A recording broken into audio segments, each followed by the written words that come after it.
El libro que tu cerebro no quiere leer, un mètode per tal d'entrenar el teu cervell a ser més feliç i a viure en plenitud. Ell és científic investigador, ha estudiat Enginyeria de Telecomunicacions a Alicant i Enginyeria Biomèdica a Barcelona. Aquesta nit ens acompanya David del Rosario. David, buenas noches, bienvenido. Hola Gisela, buenas noches. Encantada de que estés aquí, has dedicado parte de tu vida, aunque eres muy joven, al estudio del cerebro y has recibido varios premios para ello. Esta noche vamos a ser muy claros y per ser clars amb els nostres telespectadors, el primer que farem es lanzar la primera pregunta. David, si te parece, ¿qué nos dices? ¿No? Nuestro cerebro piensa constantemente y el problema está en que nosotros nos creemos aquello que pensamos, ¿no? Pensamos que lo que pensamos es la realidad y por lo visto va a ser que no lo es. Sí, podría verse así. Al final el cerebro tiene una función y es pensar, y lo hace con la misma naturalidad que nuestro corazón bombea sangre o nuestros pulmones aire.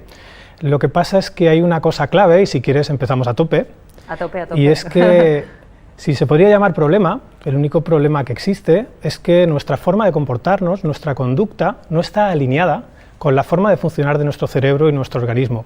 Y eso es un poquito lo que mi trabajo trata modestamente de aportar en ese campo, de matizar, de dirigir, de aportar algo más a lo que vemos en el día a día, que para muchas personas el día a día no es más que una lista de problemas. Ai, sí que empezamos fuerte, Comencem fora aquesta nit i jo m'aturaria aquí un momentet per recabar aquesta informació que és així com que hay que entenderla, no? I perquè els nostres telespectadors comprenguin d'allò que parlarem aquesta nit amb el David del Rosario, que ens parlarà del funcionament del cervell, diem que lo que pensamos es como una imagen mental y nosotros nos creemos que es nuestra realidad, ¿no? Es decir, hacemos caso, David, a todo lo que pensamos y no es más que una propuesta, que una imagen mental, pero no es la realidad. Sí, vamos a ver. Aquí existen academias para aprender inglés, ¿sí?, para aprender peluquería, para cualquier otra profesión, pero no existe un lugar donde nos enseñen por qué somos como somos y por qué hacemos lo que hacemos, ¿no? Entonces, este primer dato que hemos empezado dando en el programa nos lleva a un punto muy interesante, y es a cuestionar la forma que tenemos de ver nuestros pensamientos. ¿A qué nos lleva el hecho de que la función del cerebro es pensar? Eso nos lleva a la posibilidad de que un pensamiento es una propuesta neuronal para vivir una situación de vida y no un hecho. Y esto es clave, porque las personas, como no sabemos cómo funciona nuestra mente y nuestro organismo, porque nunca nadie antes nos lo había explicado, creemos que las cosas son como las pensamos, pasando por alto que son solo una propuesta que nuestro cerebro construye en base a tres premisas. Estas tres premisas es nuestra experiencia pasada, ¿sí?, nuestra base genética y las expectativas, nuestras metas, nuestras expectativas de futuro. En base a eso, una parte de nuestro cerebro que se llama el intérprete, que está en el hemisferio izquierdo, que es una red neuronal, se encarga de proponer pensamientos en cada situación de vida. Por lo tanto, un pensamiento, hasta el pensamiento que más verdad pueda parecer, es una propuesta neuronal construida por tu cerebro para vivir este momento. Cuando pasamos eso por alto, empezamos realmente a vivir aquello que pensamos como si fuera un hecho y pasamos a sufrirlo. Y ahí es donde nos comentabas, aquí es donde David nos comentaba al inicio del programa, que es cuando no estamos como en coherencia, ¿no? Aquí es cuando nos desviamos totalmente de nuestro cuerpo, ¿no? Muchas veces no estamos alineados precisamente por eso, ¿no? Porque nos creemos, pasamos por alto que es solo una propuesta. Totalmente, es darle, por ejemplo, a los pensamientos una función que no le corresponde. Nosotros, por ejemplo, usamos los pensamientos para dirigir una vida, para tomar decisiones, pero esa no es la función de los pensamientos. La función de los pensamientos es simplemente ser una propuesta en una situación de vida, y la clave que yo descubrí hace un tiempo es que podemos usar o no. Y esa es la clave. Si un pensamiento es una propuesta, yo puedo decidir de algún modo si puedo usarla o no. Todavía no sabemos cómo, ahora mismo en este programa no lo hemos dicho, pero la posibilidad existe.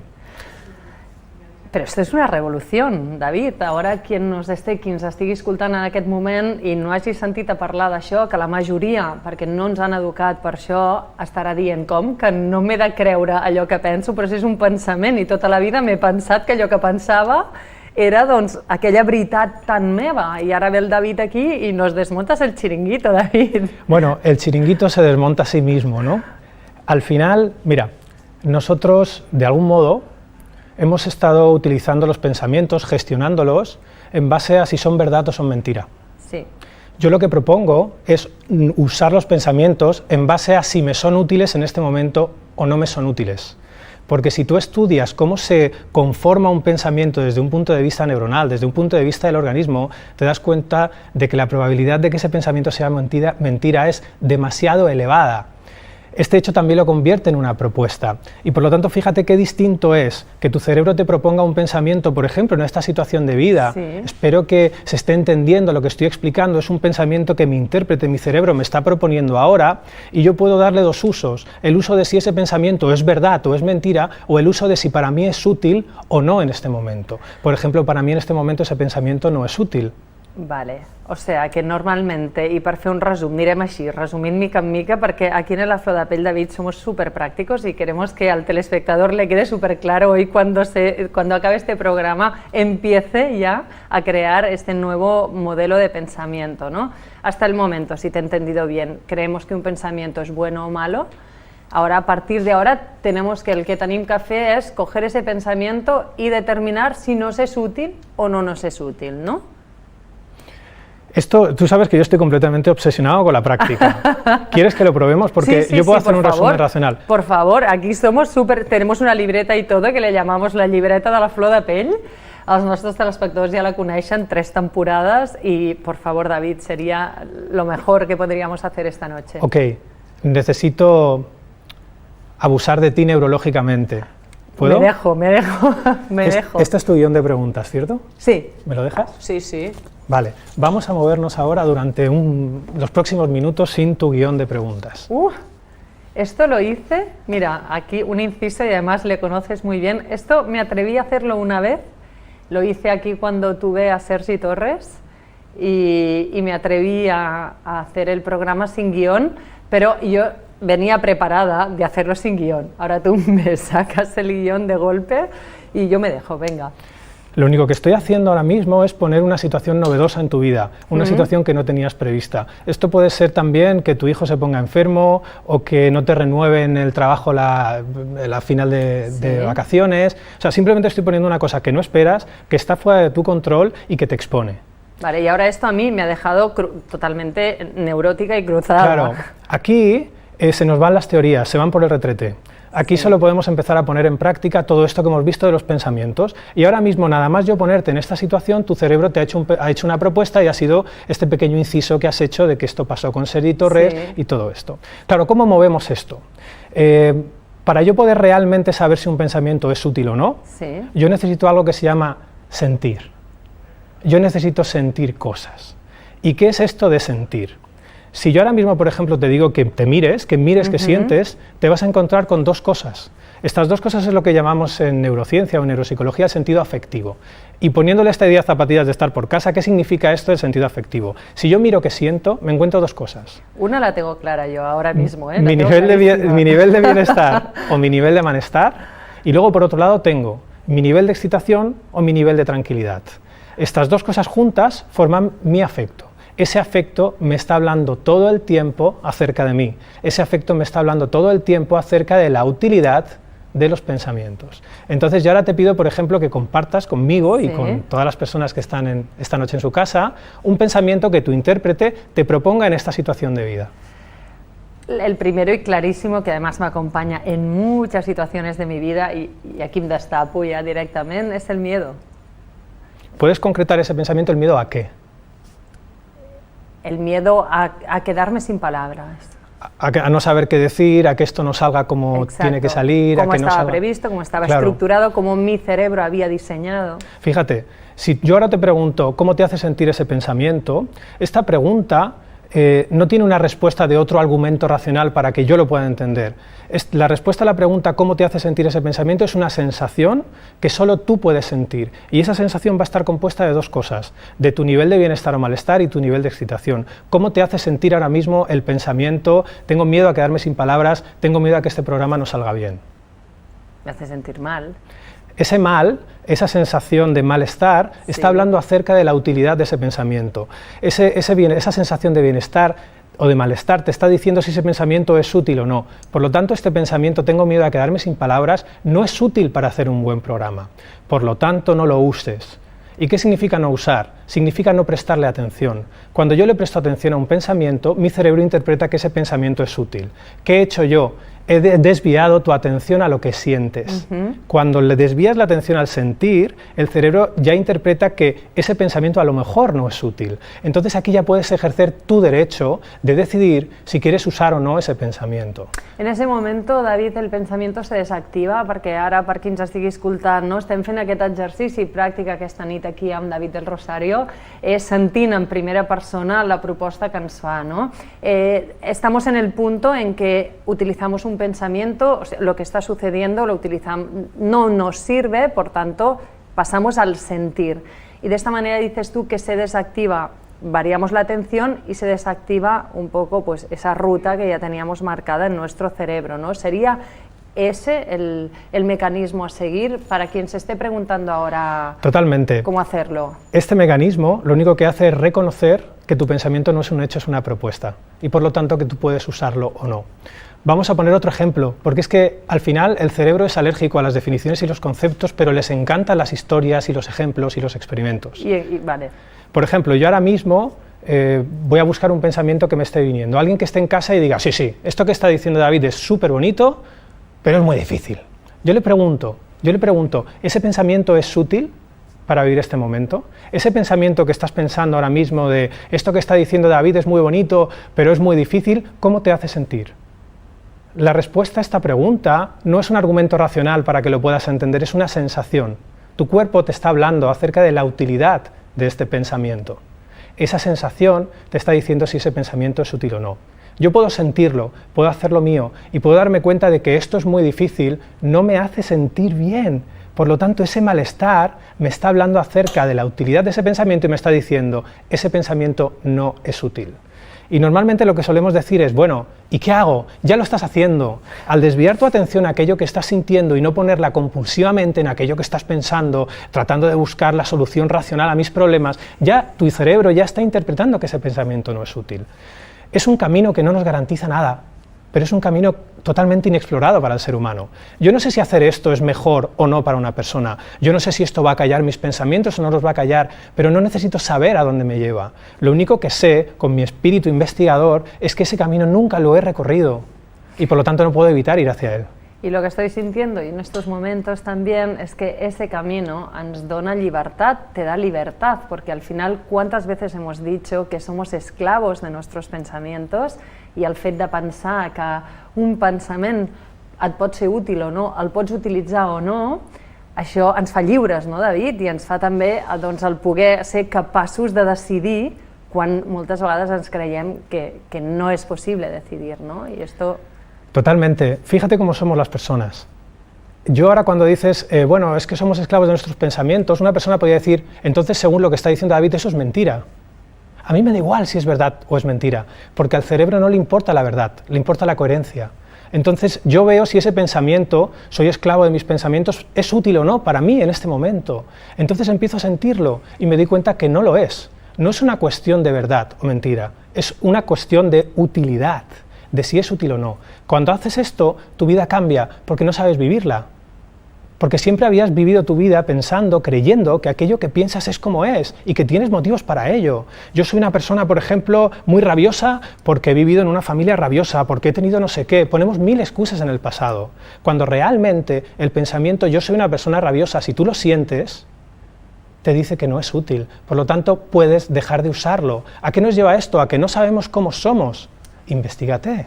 Explórate, esa es la propuesta, no es prometer el oro y el moro, no es decir esto es mejor que lo otro, no, nos da igual lo que sea verdad, lo que sea mejor, lo que sea peor, pero no puede haber ni un rinconcito en tu mente, en tu cuerpo y en tu cerebro en el cual no te metas para investigarlo. Nos estabas diciendo ahora también, David, que en el moment en què li dius, no, o deixes d'utilitzar un pensament i el teu cervell veu que no és útil, el que te propone, digamos, la parte de tu cerebro que te propone esto y se da cuenta de que no es útil, ese pensamiento empieza a anularlo, ¿no? El cerebro empieza a dejar de utilizar, porque muchas veces nos repetimos como Pepito Grillo y siempre recurrimos a los mismos pensamientos. Si analizáramos todos los pensamientos de nuestra vida, nos daríamos cuenta que vivimos en un auténtico bucle y muchas veces nos repetimos lo mismo. Entonces, por lo que acabas de decir, entiendo que cuando dentro de la propuesta de un pensamiento le decimos al cerebro, mira, no, esto no me sirve, això no me serveix, el cerebro interpreta que esto no es útil para ti, por tanto, deja de utilizarlo. ¿Hay menos posibilidades de recurrir a este pensamiento? Así es. La probabilidad de disminuir, la probabilidad de que tu cerebro te proponga un pensamiento en una situación de vida semejante disminuye. Pero esto no es por arte de magia. Esto es porque el cerebro, igual que muchísimos organismos vivos, se rige por una premisa que se llama usar o tirar. El ejemplo es muy claro. Si yo ahora te cojo, te pongo una escafandra y te mando a la luna, sí. Es decir, allí tú, por cómo está la gravedad, no vas a poder usar mucho tus brazos y tus piernas, y al no usarlos vas a empezar a perder un 5% de masa muscular a la semana y un 2% de masa ósea al mes. Es decir, tú no vas a usar tus músculos, por lo tanto, y tu cuerpo lo va a tirar porque no lo estás usando. Sí. Esto no solo es aplicable a un brazo o una pierna, sino también es aplicable a nuestros pensamientos. Es una premisa. El cerebro, el organismo, un sistema vivo, está obsesionado por la eficiencia energética. O lo uso o lo tiro. Si yo te propongo un pensamiento para vivir esta situación, el cual no es útil, mi cerebro lo que va a hacer es tirarlo, y por lo tanto, cuando me encuentre en una situación similar, la probabilidad de que mi cerebro, mi intérprete, me proponga ese mismo pensamiento cae en picado. Pero fíjate cómo somos los humanos. Si hoy hubiese un título para el programa, yo creo que ya se llamaría ¿Cómo somos los humanos? Porque ¿qué hacemos? Intentamos sacar provecho de todas las ideas. Yo no estoy diciendo voy a hacer esto para dejar de pensar. La función del cerebro es pensar. Estamos igual que la de tu corazón, sí, es que yo no quiero pensar. Vamos a ver, su función es pensar, todo está bien, déjalo tranquilo. Ahora alíñate tú con la forma de funcionar de tu cerebro. Es decir, él te hace una propuesta y tú la usas o no. Deja de intentar cambiar propuestas, deja de intentar hacer positivos tus pensamientos, deja de intentar gestionar tus emociones. Todo esto estamos viendo que en el modelo que estoy presentando no tiene sentido, porque si yo trato de gestionar aquello que siento, no lo voy a mirar desde una perspectiva de utilidad. Si yo trato de cambiar un pensamiento cuando yo no pienso, piensa mi cerebro para hacerlo más positivo, no voy a poder escuchar esa sensación que va unida a ese pensamiento y que me habla de su utilidad.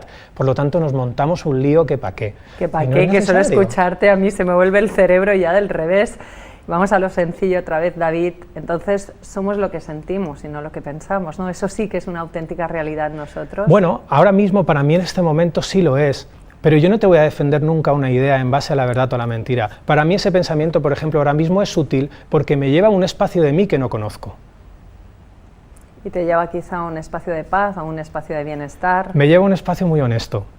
Te cuento una pequeña anécdota que me pasó. Sí, cuenta. Hace un par de semanas iba andando a una entrevista a un hotel, ¿sí? Y iba por la calle y me viene una chica que trabaja era captadora de una ONG muy conocida, ¿no? Y me dijo algo así como, ¿tienes 2 minutitos para el cáncer? Este tipo de frases que utilizan, ¿no? Entonces yo empecé a sentirme y me di cuenta de que no me apetecía. No me apetecía en ese momento. Entonces le dije, mira, es que ahora mismo no me apetece. La chica se quedó completamente petrificada, sonrió y me dijo, qué buena esa. Qué honesta, ¿no? Claro, es que este mundo no está preparado para la honestidad. Preparamos respuestas para todo. ¿Qué me van a decir en la entrevista de trabajo? ¿Qué voy a decir en un bar cuando conozca a una chica? ¿Qué le voy a decir a mi hijo cuando llegue a mi casa? Intentamos buscar respuestas para todo, anticiparnos a todo, pero no sabemos qué hacer cuando alguien es honesto. Y cuando tú realmente empiezas a estudiar cómo funciona la honestidad en el cerebro humano, hay una zona, que es la corteza cingulada anterior, que es un poco protagonista en este tema de la honestidad, y nos damos cuenta de que es como nuestro detector de honestidad, y que ese detector de honestidad es muy curioso porque se activa no solo cuando le hablamos a los demás, sino cuando nos hablamos a nosotros mismos. Esto nos demuestra que desde un punto de vista cerebral, si la honestidad no tiene nada que ver con decir mentiras a los demás, sino con decirme mentiras a mí mismo, eso significa que es un gesto de empatía conmigo mismo. La honestidad es un gesto de empatía conmigo mismo. Por lo tanto, si yo estoy en esa situación y descubro que no me apetece y comunico eso, y de repente descubro que el mundo no está preparado para la honestidad, nos está abriendo también un campo donde investigar. ¿Qué ocurre en tu vida si eres honesto? No estoy diciendo si eres buena persona o si le dices la verdad a los demás, que esto se malinterpreta, es que yo pienso esto y te lo digo. No, cuando tú haces eso no estás siendo honesto. Primero, si yo tengo un pensamiento y te lo digo a bocajarro, no estoy siendo honesto. ¿Por qué? Porque primero no estoy reconociendo cómo funciona mi mente y mi organismo, no estoy reconociendo que ese pensamiento es una propuesta y que no tiene nada que ver contigo, que es una propuesta que mi cerebro hace en base a estas premisas que hemos dicho de experiencia pasada, base genética y metas de futuro. Cuando yo reconozco que aquello que pienso es una propuesta, es muy difícil que lo proyecte en ti y ahí se abre la posibilidad de ser honesto. Y esto sí que tiene la capacidad de revolucionar el mundo que vemos. Tú te levantas por la mañana y te sigues teniendo que lavar los dientes y pegar una ducha, o sea, el mundo es el mismo, pero la forma cambia muchísimo, la forma de verlo, la forma de percibirlo, la forma de sentirlo, porque ya no pasamos a vivir en un día a día atrapado, lleno de problemas, sino que empezamos realmente a vivir en un día a día que construimos y que nos podemos hacer elementos activos dentro de esa construcción mental. Y fíjate cómo somos los humanos, que nosotros vamos a decir, vale, entonces ¿cómo puedo hacer una construcción mental buena, una construcción mental de verdad? Mira, con que hagas una construcción mental útil para ti en este momento, date con un canto en los dientes. Es así. Parece muchas veces que no queramos vivir, que no queramos que pasen cosas, que todo sea controlable, que no me quiten el guión, que me salga bien la respuesta, que no... O sea, ¿qué hay detrás de todo ese mundo que no te atreves a vivir? Esa es la pregunta, eso es ahí donde está la genialidad. La genialidad está ahí. David, jo m'he dejado robar el guión, Pero te puedo decir que como ens pasa la mayoría de vagadas, hay miedo detrás del desconocimiento, se esconde mucho miedo detrás de aquello que no podemos controlar, ¿no? Y enlazando con esto, leí el otro día algo tuyo que era así como que la por y la confianza utilizan la misma vía neuronal, o sea, la misma red neuronal, por tanto podemos saltar de un polo al otro, ¿no? Porque le es fácil al cerebro.